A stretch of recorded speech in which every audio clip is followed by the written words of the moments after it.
Bonjour tout le monde, nouvelle vidéo sur la chaîne. Comme je l'avais dit, teasé la semaine dernière, je voulais faire le book haul en même temps que l'update lecture, mais j'ai pas pu parce que la vidéo était déjà assez longue comme ça.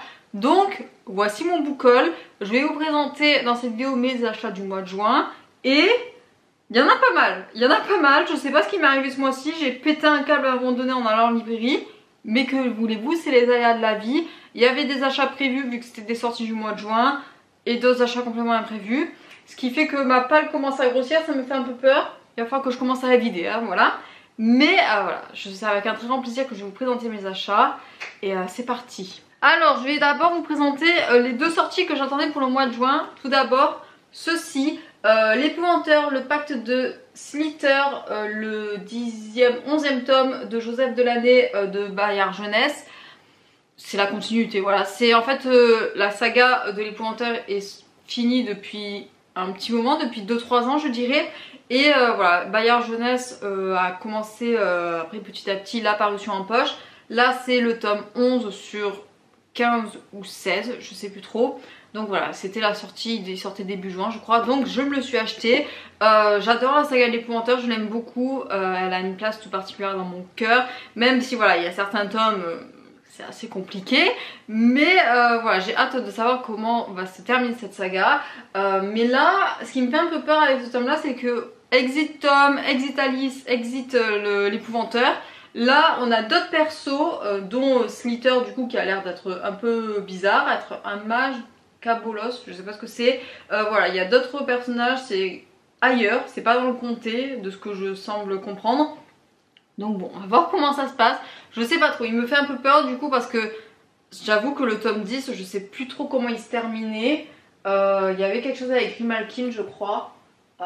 Ouais c'est ça, il y avait un truc avec Grimalkin et la tête du démon, tout ça.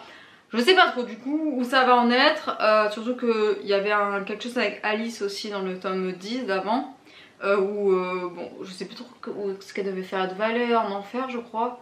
Il y avait voilà, quelque chose comme ça, donc là c'est complètement à part, je sais pas trop ce qui va se passer du coup, et je sais pas, enfin j'ai hâte du coup de comprendre comment ça va être relié avec la saga de l'épouvanteur parce que j'imagine que si ce tome là dévoile autre chose, c'est pas pour n'importe quoi non plus. Je pense que du coup ça va être, je sais pas, peut-être un tome assez clé dans l'intrigue. On verra, très hâte de découvrir les nouveaux personnages, de découvrir l'intrigue. Ça fait assez longtemps que j'avais pas lu un de l'année. J'ai l'impression qu'elles sont assez disparates les sorties poche.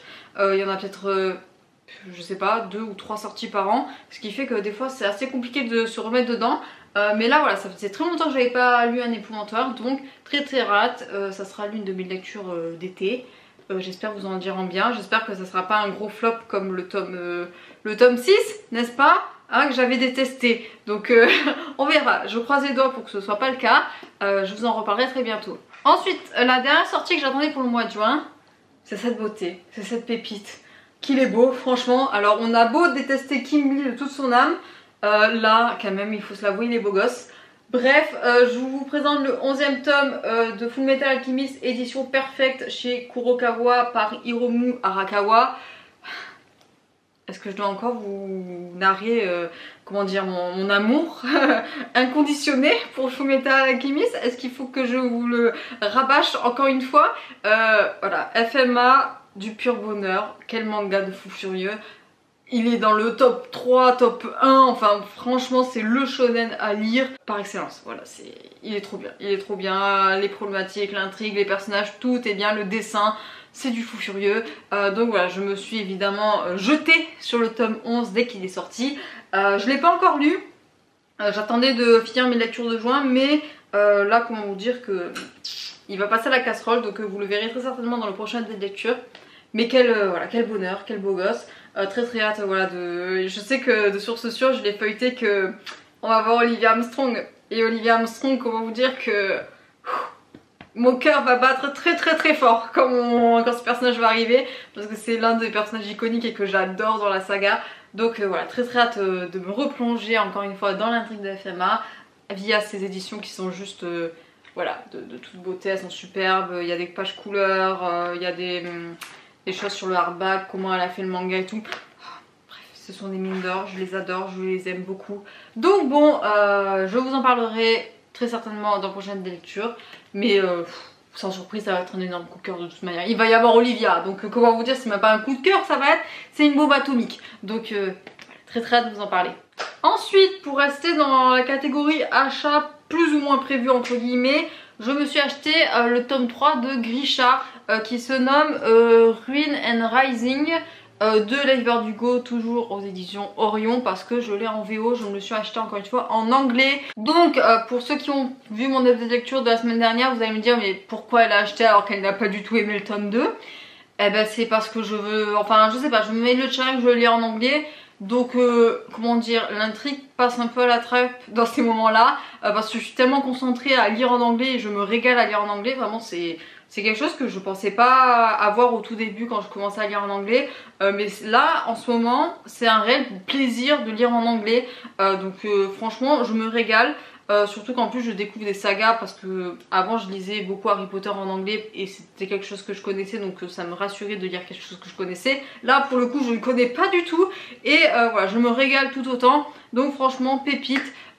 J'aime beaucoup lire en anglais, mais voilà, donc je continue avec Grisha pour la terminer, même si la fin je pense pas que ça va être grandiose non plus, mais voilà, je suis quand même curieuse de voir l'avenir de Mal et de Aliena et du Dark Line et de, voilà, de tout Ravka, même si on a quand même un aperçu dans Six of Crows vu que ça se passe après.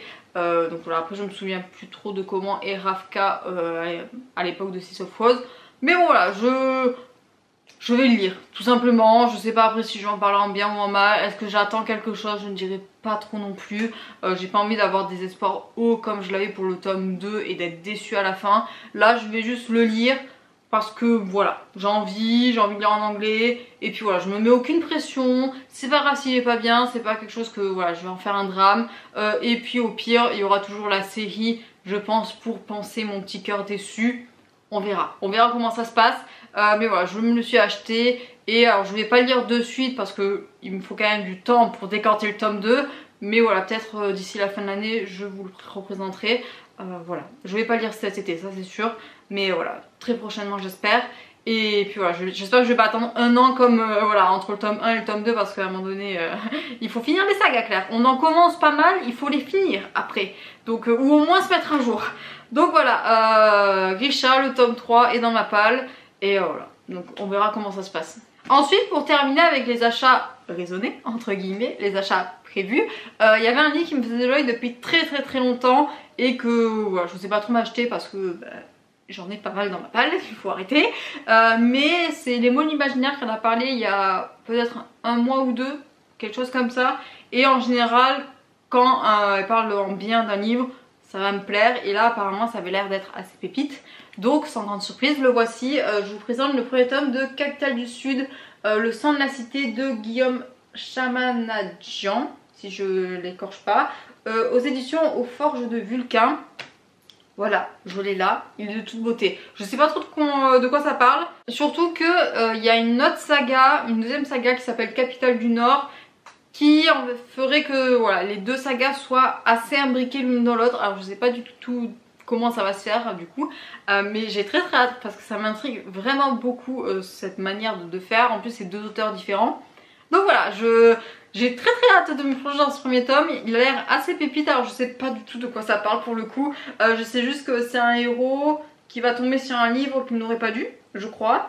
Et voilà, il y a des gens qui vont le poursuivre. En gros, gros. Vraiment c'est ce que j'ai retenu plus ou moins de la présentation.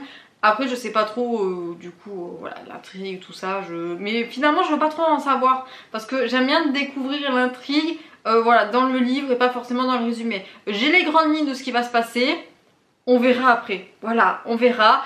J'ai très hâte vraiment de me plonger dedans. Alors je vais pas le commencer de suite parce que j'aimerais finir 2-3 sagas avant de voilà, m'y intéresser, mais vraiment d'ici la fin de l'année j'espère au moins l'avoir lu parce qu'il a l'air tellement bien, mais tellement bien. Donc voilà, j'espère que mes espoirs ne sont pas trop et que je ne serai pas déçue. Mais voilà, j'ai vu beaucoup d'avis positifs pour ce bouquin. Pareil pour Capitale du Nord. Alors j'ai pas vu beaucoup d'avis sur le deuxième tome de Capitale du Sud parce que je voudrais pas trop me spoiler non plus. Mais en tout cas, ça annonce du lourd, ça annonce d'être très bien. Donc voilà, sans sans surprise je l'ai acheté. En plus la couverture elle est jolie avec, je sais pas, ça change un peu ce genre de bouquin. Donc très contente de l'avoir dans la bibliothèque et j'espère que vous en parlerez en bien. Mais en tout cas j'ai très hâte. Maintenant on va passer aux achats pas du tout prévus où j'ai pété un câble. Alors je me suis perdue dans le rayon asiatique de la librairie. Et voilà, en général les livres asiatiques quand même je fais un effort de les prendre en poche. Comment vous dire, j'en ai marre de moi. Mais alors je suis pas du tout influencée par les chats, par les livres, rien du tout. Pas du tout, c'est pas vrai. Mais alors le premier livre dont je vais vous parler c'est ceci. La bibliothèque des rêves secrets de Michiko Aoyama, excusez-moi, aux éditions Nani. Voilà, donc non, pas du tout inspiré de chats et de chiens, n'importe quoi de chiens, mais de livres, pardon. Voilà, il est trop beau. Franchement, je suis tombée in love de la couverture. Et puis voilà, c'est sorti là cette année, ça a été traduit en 2022. Donc bon, je pouvais pas trop espérer l'avoir en poche de suite. Mais voilà, il est trop beau. Je le vois passer, lui aussi, j'ai tellement hâte de lui plonger dedans. Je sais juste dans les grandes lignes que c'est une femme qui tient une bibliothèque et il y a des personnes qui voilà, vont à sa bibliothèque pour chercher tel livre et elle va leur proposer un livre totalement à part. Et du coup bon, les gens ils savent pas trop, mais bon, ils vont quand même prendre le livre et ils vont se rendre compte que la lecture va débloquer quelque chose en eux. Alors du coup je sais pas trop quoi, mais ça inspire voilà, quelque chose, la quête de soi, tout ça, résoudre ses problèmes de manière peut-être assez inattendue. Donc non, franchement il m'a l'air assez poétique comme beaucoup de romans asiatiques, hein, vous me direz. Mais voilà, j'ai très hâte vraiment de découvrir cette histoire dans un univers que j'aime beaucoup. En plus le Japon, voilà, en plus c'est plus cantonné bibliothèque, lecture, tout ça. Donc franchement j'ai très hâte. Bon après il y a un chat sur la couverture mais je sais pas s'il y aura un chat, mais voilà, ça m'a l'air vraiment très bien. Un voyage initiatique très cool à suivre. Voilà, c'est ce que je cherche de toute manière dans les romans asiatiques, c'est quelque chose d'assez poétique et voilà, une ode à la vie très belle. Donc j'espère qu'il me plaira et voilà, j'espère vous en parler bientôt. Je pense qu'en été je vais me faire une grosse session lecture asiatique parce que j'en ai un ou deux dans la palle encore. Donc voilà, je vais peut-être comme ça sera fait, j'en achèterai encore d'autres. Mais en tout cas il est très beau et j'espère qu'il me plaira vraiment beaucoup. Mais voilà. C'était pas du tout prévu, pas du tout prévu. Et pour finir, l'autre achat pas du tout prévu. Il n'y a pas de chat non plus, il n'y a pas de livre non plus. C'est pas vrai. Donc je vous présente Le chat qui voulait sauver les livres de Sosuke Natsukawa aux éditions Nil. La couverture, mais quelle dinguerie. Oh là là, il est trop beau. Je regrette pas du tout de l'avoir acheté en brochet. Hein. L'objet livre est juste, je sais pas, beaucoup trop beau. L'édition, je la trouve très belle. Donc passons. Mais là aussi, je sais pas trop ce qui se passe dans ce livre là. Je sais juste que bon, comme dit le titre, c'est un chat qui voilà, va vouloir sauver des livres. C'est tout ce que j'ai retenu. Ce qui m'a plu, c'est que dans la quatrième couverture il y a écrit que ça faisait écho au Petit Prince. Et vu que j'ai lu Le Petit Prince il n'y a pas si longtemps que ça, je me dis que voilà, ça peut être du renouveau, ça peut être très cool aussi. Donc voilà, là aussi je pense que c'est un peu comme le précédent livre que je vous ai présenté. C'est voilà, un voyage initiatique. J'ai peur, il va falloir que je me détache un peu de ma lecture des mémoires du chat. Parce que je pense que je vais me mettre à chialer sinon. Il va falloir que j'arrête de lire des livres avec des chats parce que je vais fortement chialer. Mais bon, j'espère que ça sera très cool, que ça sera très bien. Là aussi il est sorti en 2022 donc je pouvais pas espérer de le trouver en poche. Mais j'espère de tout mon cœur qu'il me plaira, que tous ces livres me plairont de toute manière. Mais ouais, j'ai très hâte de le découvrir, je vous en parlerai très bientôt. Mais ouais, ah j'ai vu un petit truc, hein. J'ai vu un petit chat là quelque part, qu'est-ce que c'est? Ah c'est très joli, il y a des petits, oh là là, bref, très cool, le travail d'édition a l'air très bien. Alors la couverture était un peu salissante, on voit mes traces de doigts dégueulasses. Mais en tout cas, très hâte de vous en parler et en bien, j'espère en très bien même. Donc voilà, il est toute beauté et ouais, qu'il est beau, franchement qu'il est beau. Ça va être tout pour cette vidéo, j'espère que ça vous aura plu, voilà. Mes achats du mois de juin qui sont pas trop raisonnés, mais que voulez-vous, c'est comme ça. Après l'été en général je me calme, hein. Je n'achète pas trop, je lis plus que je n'achète, même si je lis pas trop non plus en général. Mais voilà, les mois d'été en général c'est une pause question lecture et achat. On verra comment ça se passe cette année. J'espère que je vais pas agrandir ma palle plus que nécessaire. Mais voilà, Très contente de mes achats de juin, j'espère que ça sera des pépites. J'espère que ça sera tous des coups de cœur. Sauf Grisha. Grisha, je m'attends à ce que ça me fasse ni chaud ni froid. Mais alors les autres, j'espère de tout mon cœur. Donc, n'hésitez pas à me partager vos achats du mois de juin. Voilà, s'il y avait d'autres sorties dans le mois de juin que j'ai raté qui pourraient m'intéresser, n'hésitez pas.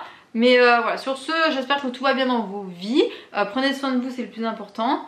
Je vais vous laisser sur ça. Je vous souhaite à tous un très bon week-end, une très belle journée, une très belle soirée, ainsi de suite. Et bien évidemment, d'excellentes lectures. Bye bye!